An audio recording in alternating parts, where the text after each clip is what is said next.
Now, I've got some great news for you. When you move to cloud technologies, you're not completely throwing out all the design principles and the blueprints and the best practices that you've used forever.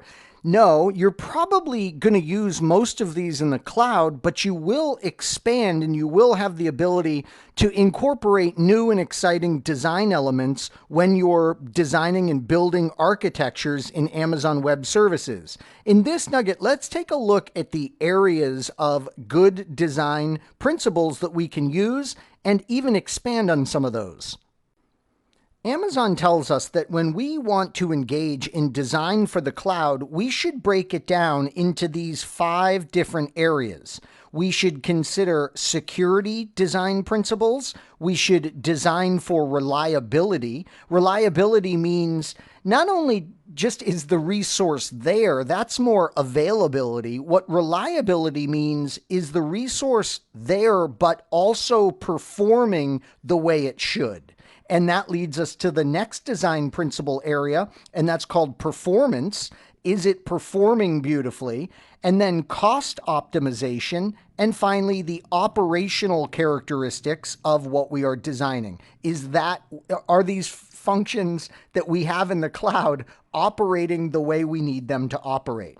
You'll often refer to these, and you'll hear Amazon do so, as the pillars of great design for our cloud. Now, I'm going to elaborate on security when we, of course, delve into security in this course. I'll elaborate on cost optimization when we do pricing and billing. So let me take a moment and delve into the world of reliability, performance, and operational design characteristics with you. When it comes to that reliability pillar, we want to think about things like, how are we going to test reliability? If we were to have a resource fail, for instance, how long does it take for a new resource to take its place? This is measuring what we call the fault tolerance of our design. Can we automate the fault tolerance? Can we automate the recovery and therefore the reliability so we don't have to manually go in and implement a new resource? Also, with reliability, we start scaling horizontally as Amazon Web Services would recommend. So with Elastic Compute Cloud, for instance, where we are going to have a virtual machine, we don't want to consider really just building bigger virtual machines. Instead, what we can do is use smaller virtual machines and scale them out horizontally. One of the things, too, under the reliability pillar is the fact that we'll no longer have to be guessing at capacity that we need. We know that we can spin up resources on demand as demand increases, so we can eliminate that guessing game. Automation, as I indicated, is a big part of all of this process when we're designing for reliability.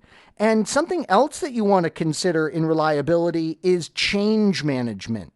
Since Amazon Web Services makes it really, really simple and gives us that speed of change that we might be looking for, this can cause another issue, and that is that you're changing so fast you can't keep up with it. So how about the pillar of performance? What kind of good design characteristics can we do there?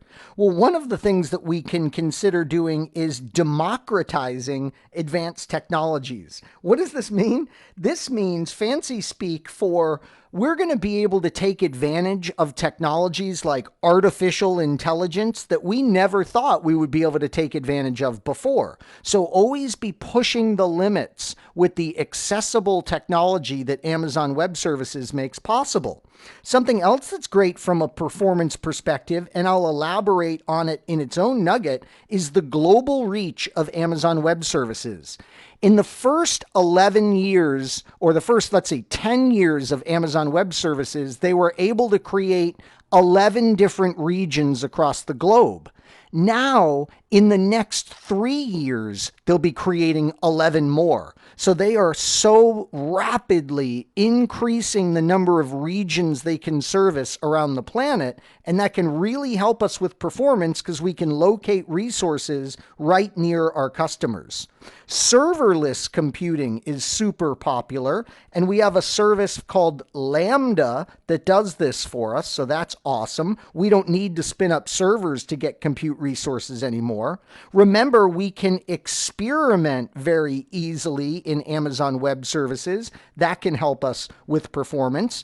And finally, with Amazon Web Services, we can engage in something called mechanical sympathy. This is such a fun expression.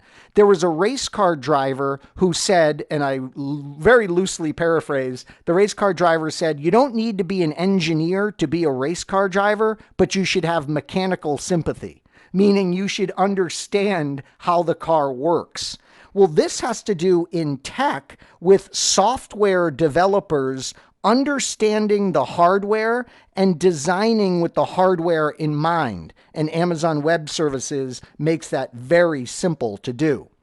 So the last one I wanted to elaborate with you on in this nugget is the operational pillar. And things we can do here is, once again, make sure we are managing changes and even automating changes that we need to make in our infrastructure, making sure that we have a great response time to problems, for instance, that might exist in our infrastructure, and finally, designing to the standards, the best practices that Amazon Web Service makes available to us so that we can ensure a great operational performance of our resources. So when we engage in excellent cloud design, we're doing it around the pillars of security, reliability, performance, cost optimization, and operational design considerations. In this nugget, we expanded on the operational, the performance, and the reliability pillars. We'll look at security in more detail later on, as well as cost optimization. I hope you found this nugget informative, and I'd like to thank you for viewing.